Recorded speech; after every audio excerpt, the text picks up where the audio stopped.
Hello friends.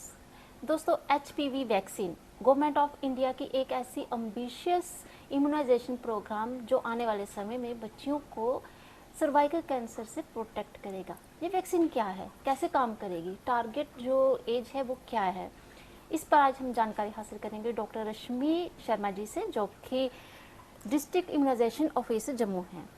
Doctor साहब, हमारे programme में आपका स्वागत है। आजकल एचपीवी वैक्सीन की अगर बात की जाए तो बहुत चर्चा में है। ये वैक्सीन क्या है और ये कैसे काम करेगी? Thank you Anu ji. ये मैं आपके माध्यम से बताना चाहूँगी कि एचपीवी वैक्सीन जो है वो सीए सर्विक्स के लिए गवर्नमेंट ऑफ इंडिया की तरफ से 28 फेब को लॉन्च की गई है। अभी तो हम सिर्फ गर्ल्स को ये दे रहे हैं, वो भी जो 14 ईयर प्लस हैं, जिन्होंने अपना 14th बर्थडे सेलिब्रेट कर लिया है और 15th अभी उन्होंने सेलिब्रेट करना है। एचपीवी एक वायरस है जिसकी इन्फेक्शन से अगर वो इन्फेक्शन, क्योंकि ये वायरल इन्फेक्शन है, ये अपने आप ही सेल्फ लिमिटिंग होती है, ठीक हो जाती है। और इन केस अगर ये इन्फेक्शन ठीक ना हो और ये रिपीटेडली बार बार हो, परसिस्ट करे, तो अल्टीमेटली ओवर द ईयर्स ये हमारे गर्ल्स में सीए सर्विक्स जो है कैंसर, यूट्रस के लोअर पोर्शन का, बच्चेदानी के मुंह का कैंसर जिसे हम कहते हैं, वो कॉज करती है। इसके अलावा ये एनल कैंसर्स, ओरल कैविटी के कैंसर्स और इवन बॉयज़ में कैंसर जो है वो कॉज कर सकती है। तो इसके अगेंस्ट ये वैक्सीन जो है एचपीवी वैक्सीन, ये आज की नहीं बनी हुई। ये 2006 में एफडीए द्वारा इसको अप्रूवल दिया गया है। जो वैक्सीन हम लोग यूज़ कर रहे हैं वो गार्डासिल वैक्सीन है, which is a quadrivalent vaccine, जो 4 स्ट्रेन्स के अगेंस्ट एक्ट करती है। इसमें है 16 एंड 18 मोस्ट इम्पॉर्टेंट। ये strain 16 and 18 that is responsible for about, आप कहिए कि ये हमारे इंडिया के अगर हम देखा जाए तो 83% केसेस जो सीए सर्विक्स में है उसमें 16 एंड 18 रिस्पॉन्सिबल है। और इसके अलावा टोटल अगर हम एचपीवी वायरस को देखें तो ये टोटल अकाउंट करता है 99.7% ऑफ सीए सर्विक्स के केसेस के लिए।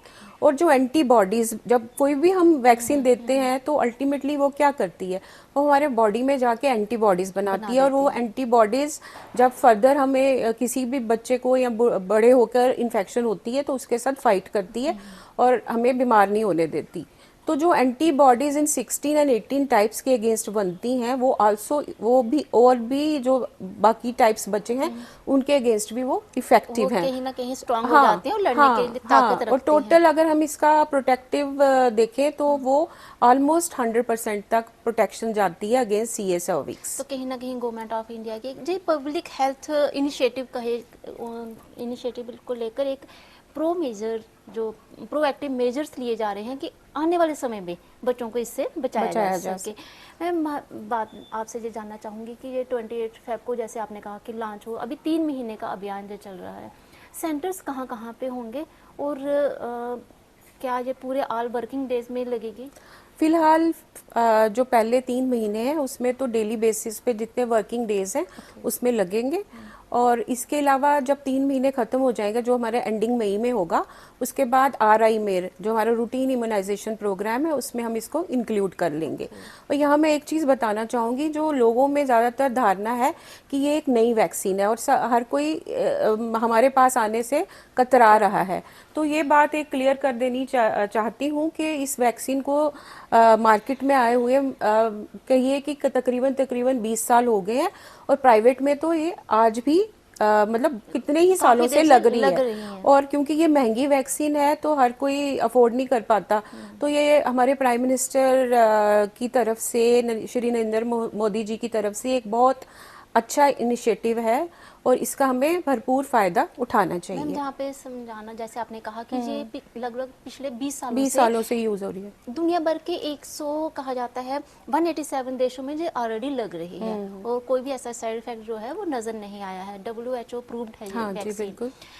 मैम, अपने अगर हम बात करें, जैसे आपने कहा कि कोई नई वैक्सीन आती है तो जो पेरेंट्स होते हैं उनके मन में थोड़ी सी, आम जनता के मन में थोड़ी सी जो शंका आना लाजमी भी होती है। तो जहाँ पे आपने समझा भी दिया कि ये काफ़ी पुरानी है, प्राइवेट में तो ये ऑलरेडी लग रही हैं। मैम, प्राइवेट की अगर बात कीजिए तो 2 डोज वहाँ पे लगती है। हमारे यहाँ पे 1 डोज की क्यों की जा रही है? देखिए प्राइवेट जब ये वैक्सीन शुरू हुई थी तब इसकी लेस देन 15 इयर्स 2 डोजेस और मोर देन 15 ईयर अगर किसी की एज है तो उसको 3 डोजेस की रिकमेंडेशन थी। अभी भी जब एफडीए ने अप्रूव की तो ऐसे ही था, क्योंकि जब भी कोई नई ड्रग आती है, नई दवाई आती है या वैक्सीन आती है तो हमें इतना नॉलेज नहीं होता उसके बारे में। और पहले जब भी इंट्रोड्यूस करता है, एफडीए अप्रूव करता है, तो हमारे पास एनिमल स्टडीज होती हैं और प्री क्लिनिकल स्टडीज होती हैं लिमिटेड लोगों के ऊपर। बट ओवर द ईयर्स जब हमने 20 साल तक इसको यूज किया और आपके मानिए कि तकरीबन तकरीबन 50 करोड़ से भी ज्यादा वैक्सीन की डोजेस लग चुकी हैं। उसके बाद जब इतने लंबे समय तक इसको देखा गया तो एक डोज जिनको लगी थी उनकी बॉडी में जो एंटीबॉडीज बनी थी उनका पीक लेवल जो अचीव हुआ होगा आफ्टर 4 वीक्स ऑफ वैक्सीन देने के बाद, वो 12-15 सालों तक मेंटेन्ड रहा। तो अब ऑलमोस्ट जो 87 कंट्रीज ऐसी हैं जो 2 और 3 डोजेस का रजीम फॉलो कर रही थी, वो सब उन्होंने भी अब शिफ्ट कर लिया है टुवर्ड्स द सिंगल डोज। क्योंकि हम लोग ये पब्लिक हेल्थ प्रोग्राम चला रहे हैं और हमारे लिए ये वैक्सीन हमने फ्री ऑफ कास्ट देनी है। और जो हमारे साइंटिफिक स्टडीज हुई हैं और साइंटिफिक पैनल जो नेशनल लेवल पे डब्ल्यूएचओ के लेवल पे बैठा है, उन सब ने ये प्रूव विद एविडेंस बेस्ड ये प्रूव किया है कि इवन आफ्टर सिंगल डोज जो बेनिफिट्स हैं दे आर सिमिलर टू 2 और 3 डोजेस। इसलिए हाँ एक जी, डोज का ही अभी काम हो रहा है। मैम, ये पब्लिक हेल्थ कंसर्न की बात की आपने, सेफ्टी कंसर्न के हिसाब से अगर देखा जाए तो आपने कहा ये सुरक्षित है, भरोसेमंद है, लेकिन कहीं ना कहीं सोशल मीडिया में इसके खिलाफ एंटी बहुत सारे सर्कुलेट हो रही हैं, बहुत सारी वायरल हो रही हैं रील्स वगैरह।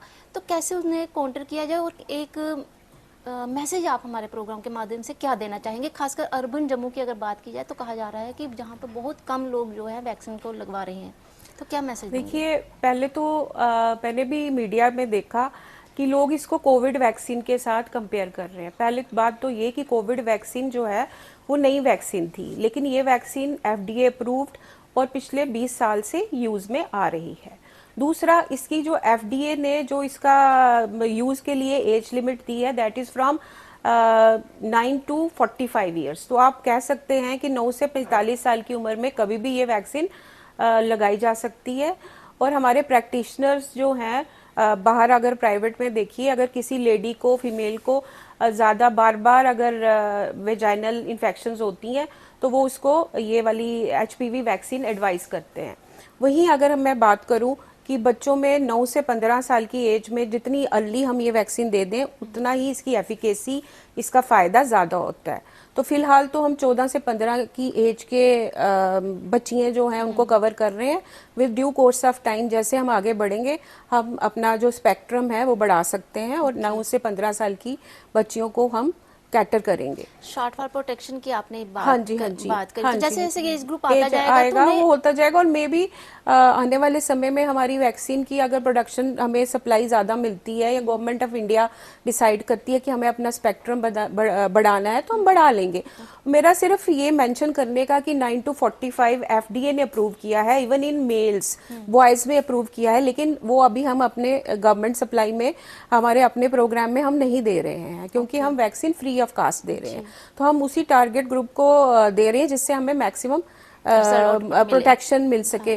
क्योंकि जो बच्चियां छोटी हैं वो आने वाले टाइम में इस एज ग्रुप में पहुंचेंगी और उन्हें भी हम प्रोटेक्ट करेंगे। तो मेरा ये मेंशन करने का 9 to 45 ये मतलब है कि ये वैक्सीन कोई नई नहीं है और कोई डेंजरस नहीं, क्योंकि अमूमन अगर आप देखिए मीडिया में ये भी फैल रहा है कि इस वैक्सीन के बाद इनफर्टिलिटी की प्रॉब्लम होती है। तो मैं ये बताना चाहूंगी कि ऐसा कोई भी केस अभी तक नहीं रिपोर्ट हुआ है। और इन केस ऐसा होता तो क्या हमारे gynaecologist after repeated vaginal infection ये वैक्सीन देते? तो ये जो मिसकंसेप्शन है, सबके धारणा है एक माइंड में बिठाई और जिसके डर के मारे लोग अपनी बच्चियों को बेनिफिट नहीं दे पा रहे हैं, तो मैं प्लीज़ उनसे ये गुजारिश करूंगी कि किसी भ्रम में ना रहिए। ये हमारे पीएम की तरफ, प्राइम मिनिस्टर साहब की तरफ से एक इतना अच्छा इनिशिएटिव लिया गया है, इसका भरपूर फ़ायदा उठाइए। कहीं ना कहीं जो HPV वैक्सीन है ये काउंटर ट्रीटमेंट नहीं है किसी कैंसर का, नहीं, ये प्रिवेंशन हाँ, है, जैसे प्रिवेंशन है। प्रिवेंटिव और भी हम कहते ही है ना, prevention is always better than cure. Cure, why जी। नॉट टू प्रोटेक्ट आवरसेल्फ, जी। जब बाद में हम फंसेंगे तो तो क्या अब फायदा। एक्सपर्ट तो ये भी कह रहे हैं कि बॉयज में भी हाँ लगवानी जी, चाहिए क्योंकि बिल्कुल। उन्हें भी कई तरह के जेंडर कैंसर हो सकते हैं क्योंकि वो। ये actually HPV infection is sexually transmitted. जी। अब जो हमने सिर्फ गर्ल्स को टारगेट किया है, तो गवर्नमेंट ऑफ इंडिया का या WHO का ये कहना है कि अगर हम 80% या उससे ज्यादा गर्ल्स को प्रोटेक्ट कर लेते हैं तो बॉयज को हम ऑटोमेटिकली प्रोटेक्ट कर हो लेंगे। जाएंगे। लेकिन अपने इच्छा अनुसार कोई अपने बच्चे लगवाना को, चाहिए। बॉय को भी अगर लगाना चाहता है तो वो लगा सकता है, जी। लेकिन हमारी तरफ से अभी फ्री हम सिर्फ गर्ल्स को ही गर्ल्स दे को रहे दे हैं। हाँ रही हैं। जी, तो कहीं ना कहीं आपने एक महत्वपूर्ण जानकारी हमें दी और लोगों को थोड़ा सा ध्यान देने की ज़रूरत होगी कि ये वैक्सीन क्यों ज़रूरी है और कितनी इंपॉर्टेंट है बिल्कुल। और कैसे प्रोटेक्ट करेगी उनके बच्चों को। मैम आपने समय दिया, आपका बहुत बहुत शुक्रिया। थैंक यू जी, थैंक तो दोस्तों डॉक्टर साहब हमें बता रहे थे कि माता पिता होने के नाते पता होना चाहिए कि बच्चों को क्या क्या समस्याएं हो सकती हैं, क्या क्या बीमारियां हो सकती हैं आने वाले समय में और उन्हें कैसे बचाया जा सकता है। आज हमने बात की वैक्सीन की और ये कितनी सेफली और सुरक्षित है, जो मैम ने बताया। आप प्लीज़ अपने बच्चों को लगवाइए ताकि वो प्रोटेक्ट रहें। इस प्रोग्राम में इतना ही, अगले फिर हाजिर।